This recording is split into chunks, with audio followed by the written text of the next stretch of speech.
BJP RSS के लोगों को मेरा ये संदेश है, सबक सिखाने के लिए हमारा समाज तैयार हो रहा है। हमें जो थोड़े बहुत अधिकार मिले आरक्षण के रूप में, एसटी एक्ट के रूप में, उनको ये लोग लूट रहे हैं। मुख्यमंत्री जी बताएं कि जिस प्रदेश में दलितों के साथ इतना अन्याय हो रहा हो, उस प्रदेश में वो सदगुरु रविदास जी महाराज को आके नमन करके और बड़े बड़े गुणगान करते हैं, तो ये कहाँ सत्य है? आपका शिक्षा मंत्री घोटाला करता है, उसको बरी करते हो, उसको कुछ नहीं कहते हो। जिस दिन इस देश का बेरोजगार खड़ा हो जाएगा, इस सरकार को उल्टे पैर भागना पड़ेगा। मेरी बात को आप तुम्हारे अधिकारियों से बात करके फोन पे बात करें, वो कहाँ है अभी रामनारायण?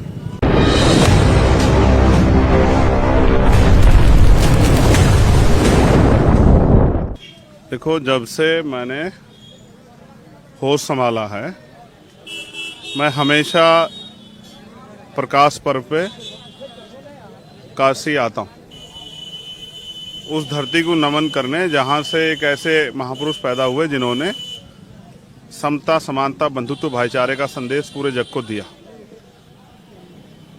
जब गैर बराबरी की व्यवस्था बड़े पैमाने पे लोगों के दिलों में थी, तब भी उन्होंने भाईचारे का एक ऐसा दीपक जलाया जिसका प्रकाश आज तक हम लोगों के दिल में है और दुनिया में उनके अनुयायी इस बात का अनुसरण करते हैं। आज सदगुरु रविदास जी महाराज का 646वां प्रकाश पर्व है। मैं यहाँ नतमस्तक होने आया हूँ और उनके जो आदर्श है, सिर्फ मैं यहाँ उनको माथा टेकने नहीं आया, उनके जो आदर्श है उनको आगे बढ़ाने का संकल्प लेने के लिए आया।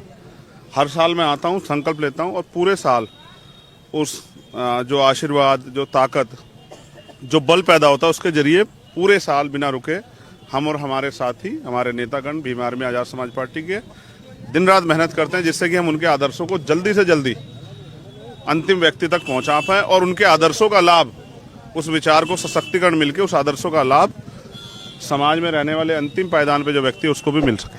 समाजवादी पार्टी के अखिलेश यादव कहते हैं कि वर्तमान सरकार को देखते हुए कि वर्तमान सरकार हमें शूद्र मानती है, देखो में जाने से दर्शन करने के लिए रोकती है, क्या मानते हैं? अब ये तो आपके सामने, यहाँ तो देश के राष्ट्रपति को भी जाति की वजह से मंदिर में जाने के लिए रोक दिया जाता है।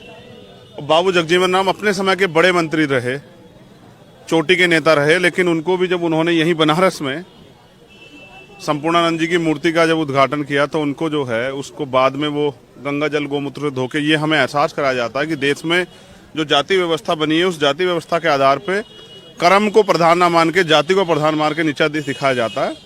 इस पे सदगुरु महाराज ने कहा कि मन चंगा तो कटौती में गंगा। हमारे यहाँ एक संदेश है सदगुरु जी का, सत्संगत मिल रही है माधव जैसे मधुमक्खीरा, कि समाज को ऐसे रहना चाहिए जैसे मधुमक्खी रहती हैं छत्ता बना के। अगर कोई उन पे एक व्यक्ति पे हमें हमला करे तो वो इकट्ठे होकर उसका सामना करें। धीरे धीरे हम लोग प्रयास कर रहे हैं कि समाज संगठित हो, और मेरा मानना है आज की जो संख्या है 10-15 लाख से पार है।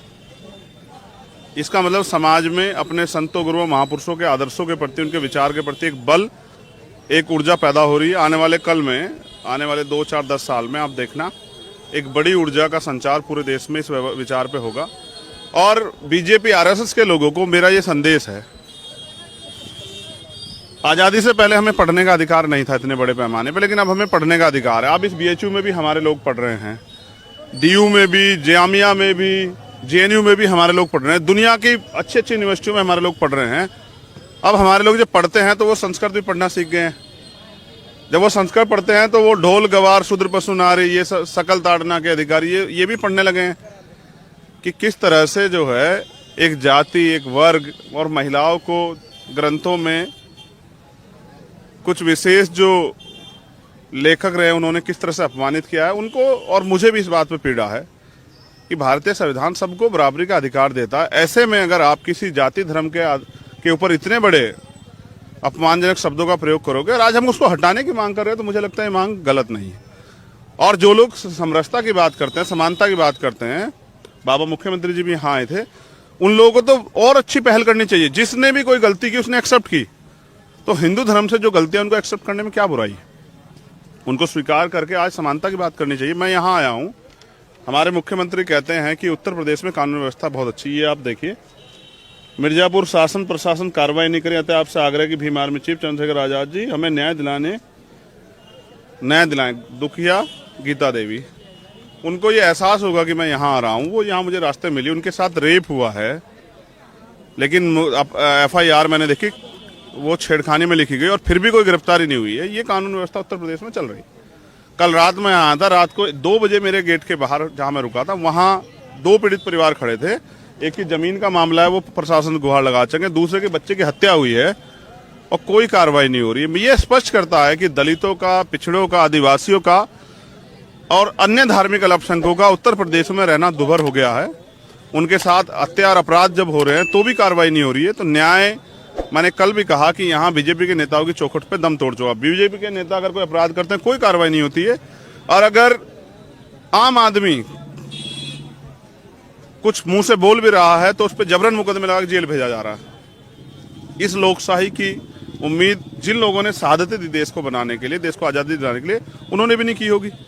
तो आज ये जो जंगल राज चल रहा है, इस पे हमारी आपत्ति है कि ये जंगल राज सुधारा जाए। सरकार सबकी होती है। मुख्यमंत्री जी बताएं कि जिस प्रदेश में दलितों के साथ इतना अन्याय हो रहा हो, उस प्रदेश में वो सदगुरु रविदास जी महाराज को आके नमन करके और बड़े बड़े गुणगान करते हैं, तो ये कहाँ सत्य है?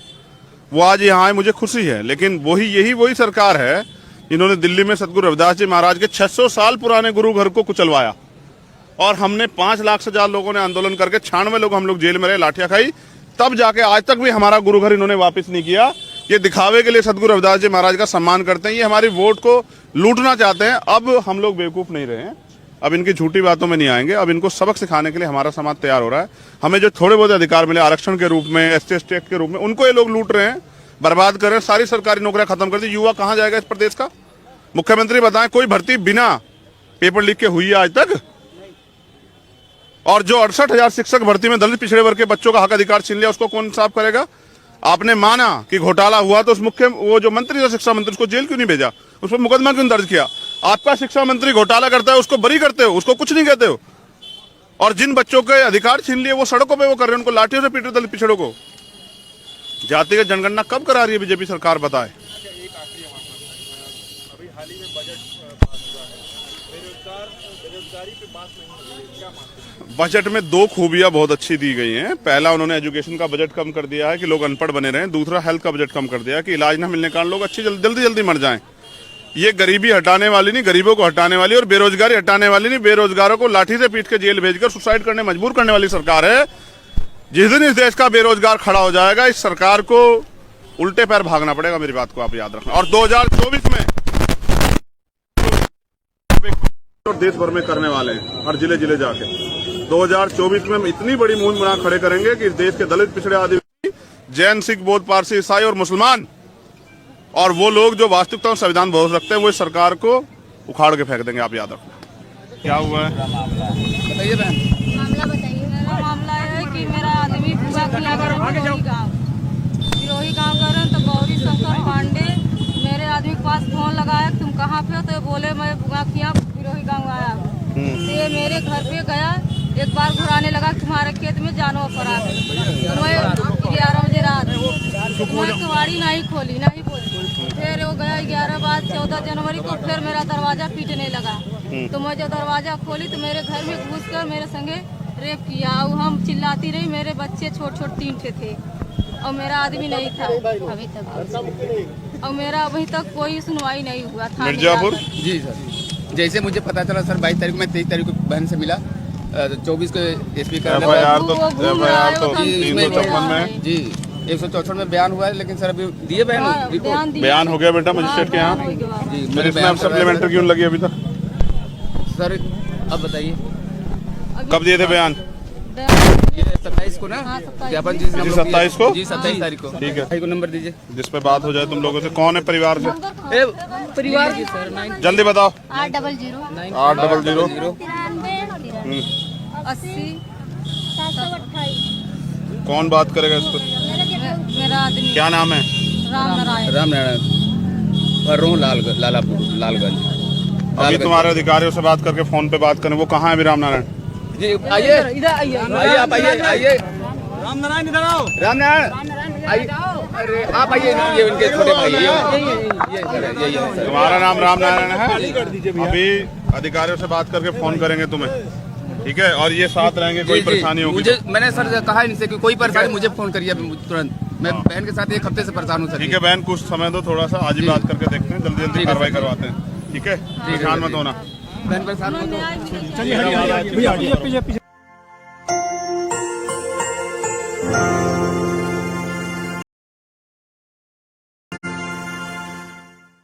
बीजेपी आरएसएस के लोगों को मेरा ये संदेश है, सबक सिखाने के लिए हमारा समाज तैयार हो रहा है।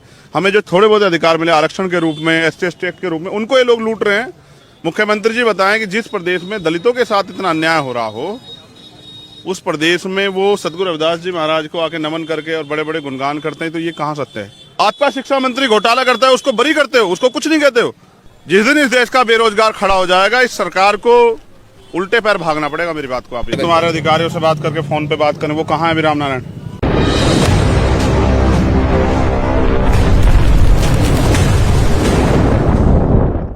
देखो, जब से मैंने होश संभाला है, मैं हमेशा प्रकाश पर्व पे काशी आता हूँ, उस धरती को नमन करने जहाँ से एक ऐसे महापुरुष पैदा हुए जिन्होंने समता, समानता, बंधुत्व, भाईचारे का संदेश पूरे जग को दिया। जब गैर बराबरी की व्यवस्था बड़े पैमाने पे लोगों के दिलों में थी, तब भी उन्होंने भाईचारे का एक ऐसा दीपक जलाया जिसका प्रकाश आज तक हम लोगों के दिल में है और दुनिया में उनके अनुयायी इस बात का अनुसरण करते हैं। आज सदगुरु रविदास जी महाराज का 646वां प्रकाश पर्व है। मैं यहाँ नतमस्तक होने आया हूँ और उनके जो आदर्श है, सिर्फ मैं यहाँ उनको माथा टेकने नहीं आया, उनके जो आदर्श है उनको आगे बढ़ाने का संकल्प लेने के लिए आया।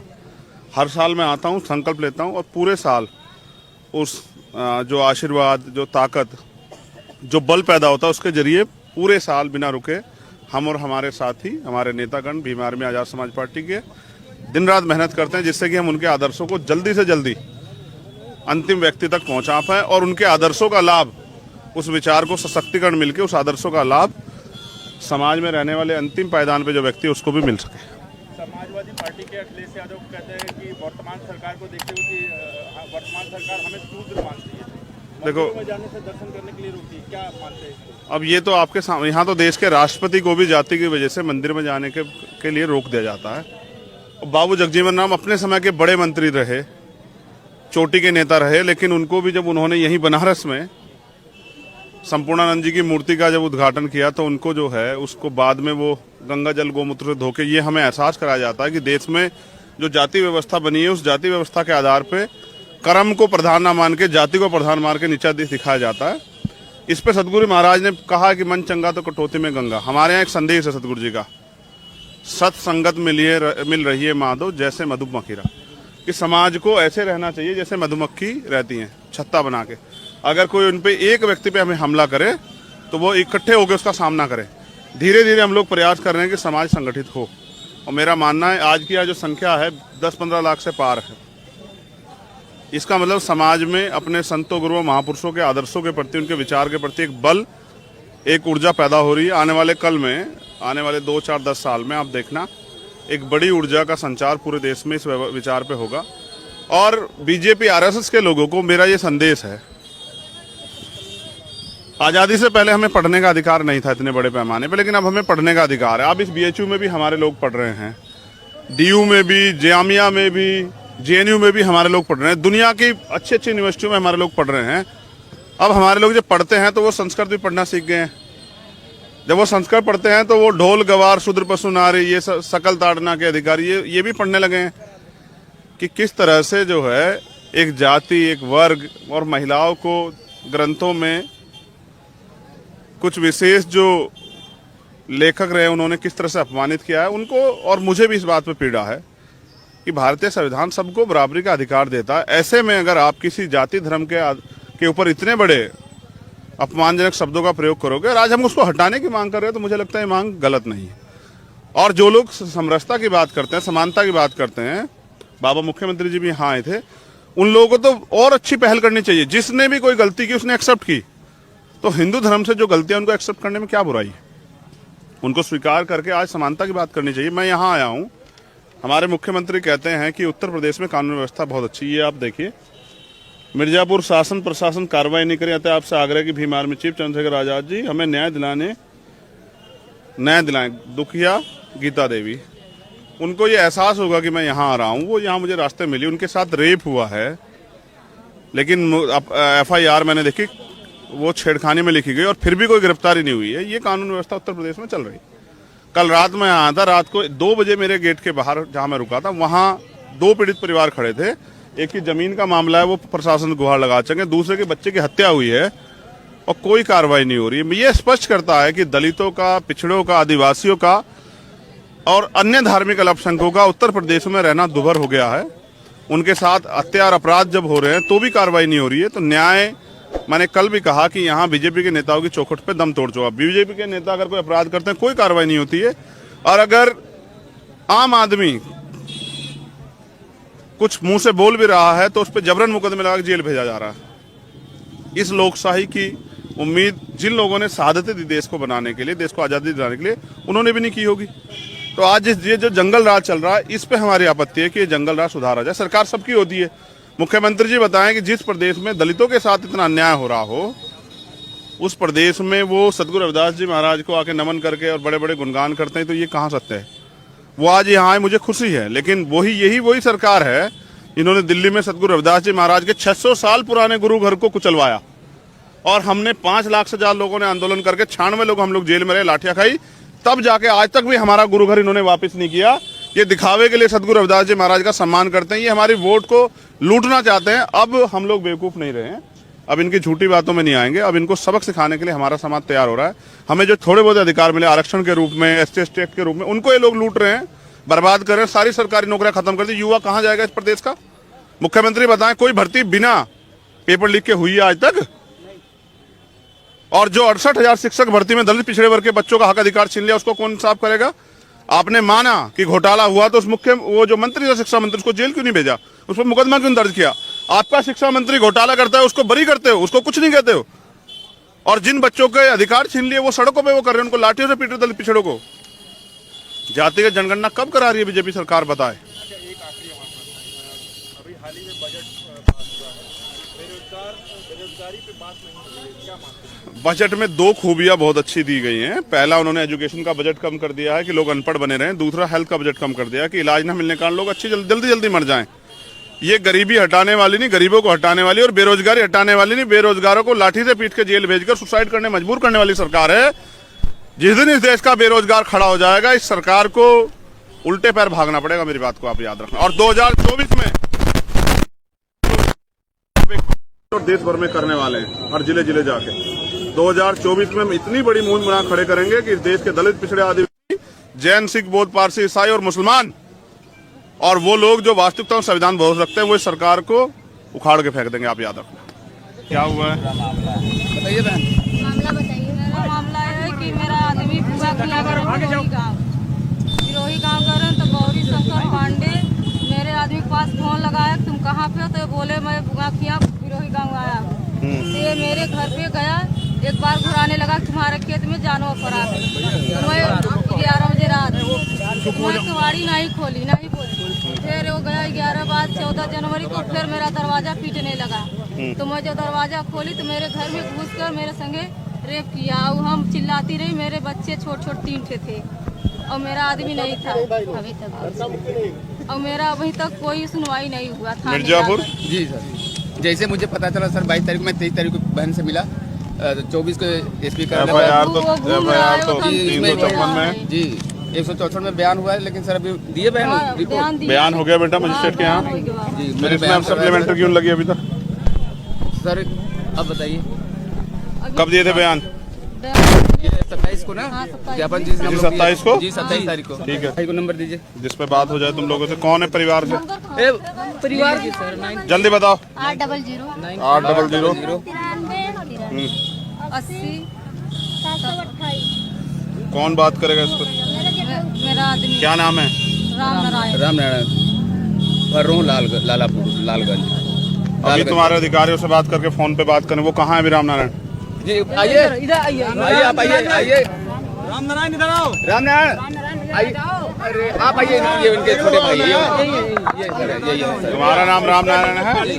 अभी अधिकारियों से बात करके फोन करेंगे तुम्हें, ठीक है? और ये साथ रहेंगे, कोई परेशानी होगी मुझे, मैंने सर कहा इनसे कि कोई परेशानी मुझे फोन करिए तुरंत। मैं बहन के साथ 1 हफ्ते से परेशान हूँ सर। ठीक है बहन, कुछ समय दो थोड़ा सा, आज ही बात करके देखते हैं, जल्दी जल्दी कार्रवाई करवाते हैं, ठीक है? परेशान मत होना। बहन परेशान मत हो। चलिए